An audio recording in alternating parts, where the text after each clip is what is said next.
लोग उस प्रासरार लड़की को मनहूस कहते थे, मगर आर्यान जानता था उसकी आंखों में खौफ नहीं, एक टूटी हुई तन्हाई छुपी है।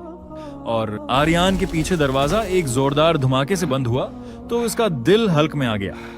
अंधेरा इतना गहरा था कि उसे अपनी सांसें सुनाई दे रही थीं, मगर जैसे ही उसने सामने देखा, नीली रोशनी के साए लहराने लगे।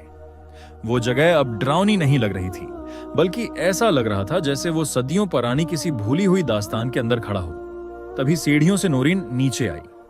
इस बार उसके चेहरे पर वो वहशत नहीं थी जिसने आर्यान को खौफजदा कर रखा था, बल्कि इसकी आंखों में एक अजीब सा सुकून और दर्द था।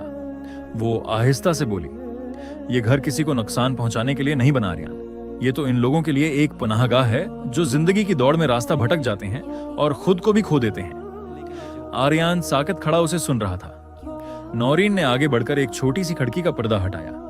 ये जंगल सिर्फ दरख्तों का जाल नहीं है। नौरीन की आवाज में गहराई थी। ये इंसान के दिल के उलझे हुए रास्तों की अलामत है।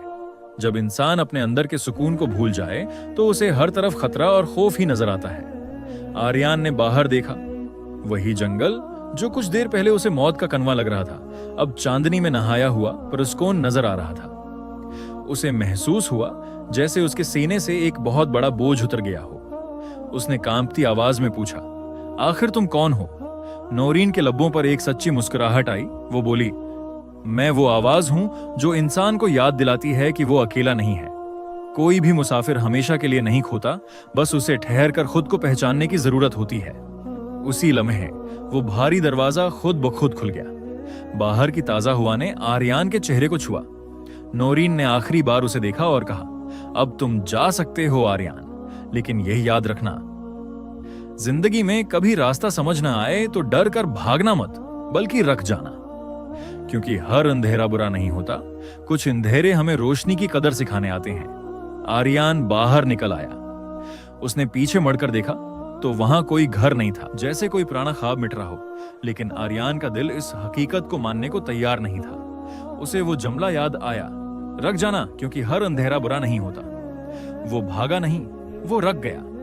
उसने पलटकर उस मिटते हुए मंजर की तरफ हाथ फैलाया और पूरी कुव्वत से चलाया। आर्यान, नहीं नौरीन, तुमने कहा था कि तुम वो आवाज हो जो याद दिलाती है कि इंसान अकेला नहीं है। तो तुम खुद को इस तन्हाई में कैसे छोड़ सकती हो? अगर तुम सुकून हो तो मुझे उस सुकून की जरूरत जंगल में नहीं, अपनी बस्ती के शोर में है। नौरीन दहलीज पर खड़ी थी। उसकी आंखों में पहली बार खौफ था, दुनिया का खौफ, लोगों का खौफ। नौरीन लरजती आवाज में, वहां लोग मुझे कबूल नहीं करेंगे आर्यान। मैं इस खामोशी की आदी हूं, मैं तुम्हारे हंगामों में मर जाऊंगी। आर्यान आगे बढ़ा। इस बार उसका हाथ हुआ में नहीं लहराया। उसने नौरीन की ठंडी गोशत पूस्त की कलाई को मजबूती से थाम लिया। ये एहसास हकीकी था। आर्यान, तुम्हें वहां खामोश रहने की जरूरत नहीं पड़ेगी नौरीन। तुम मेरे घर में मेरी माँ के साए में रहोगी। दुनिया तुम्हें परासरार कहेगी, मैं तुम्हें जिंदगी कहूंगा। चलो, ये जंगल पनाहगाह हो सकता है, लेकिन ये घर नहीं है। मंजर कशी, कदमों की चाप जो अब सूखे पत्तों से निकलकर कुछ ही सड़क की तरफ जा रही है। आर्यान उसे लेकर अपने गांव पहुंचा तो लोग रख गए। वो एक ऐसी लड़की थी जिसके लिबास से पुराने वक्तों की खुशबू आती थी और जिसकी आंखों में झेल जैसा ठहराव था। लोगों ने बातें की, उंगलियां उठाएं, उसे जादूगरनी कहा, उसे मनहूस कहा, लेकिन आर्यान उसके आगे ढाल बनकर खड़ा रहा। नौरीन ने वक्त के साथ बोलना सीख लिया, लेकिन उसका लहजा अब भी वही था, धीमा और दिल में उतर जाने वाला। वो गांव के बीमारों के पास बैठती तो वो भले हो जाते, वो रोते हुए बच्चों को छूती तो वो मुस्कुरा देते। आखिरी मंजर, बस मंजर में शाम की अजान और परंदों की चहचहाहट। एक शाम गांव की नहर के किनारे बैठे हुए आर्यान ने पूछा, क्या अब तुम्हें उस जंगल के घर की याद आती है? नौरीन ने एक सच्ची मुस्कुराहट के साथ आर्यान की तरफ देखा और कहा, नौरीन, वो घर सिर्फ इस वक्त तक था जब तक मेरे पास कोई अपना नहीं था। अब जहां तुम हो, जहां तुम्हारा एहसास है, वहीं मेरा घर है।